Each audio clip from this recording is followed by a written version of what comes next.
De l'eau, s'il vous plaît, de l'eau, s'il vous plaît. Magnifique, là. Des raideurs au bord de la déshydratation à la recherche d'une source d'eau. Une scène qui se répète depuis le début du Grand Raid. La Réunion a connu ces dernières heures un coup de chaud entre 28 et 32 degrés dans les sentiers.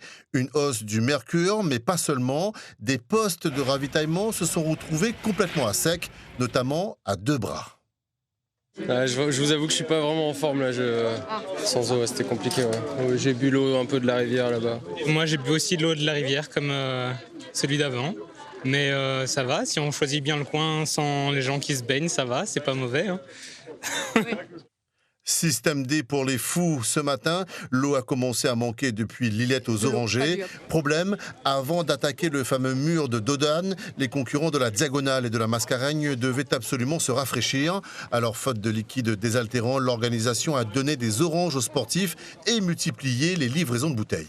Là, on est en train de préparer l'arrivée de l'hélicoptère, donc il va nous livrer de l'eau, sachant que l'hélicoptère va nous livrer sur une zone sécurisée, puisqu'ici on a beaucoup de matériel en fait qui peut s'envoler avec les pales de l'hélicoptère.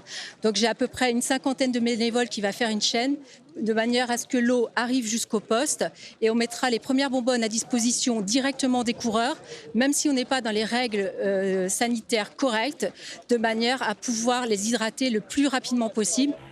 Debras en difficulté et assoiffé. Le poste de Roche-Plate s'est retrouvé également aujourd'hui sans eau pendant 2 bonnes heures avant d'être réapprovisionné en début d'après-midi.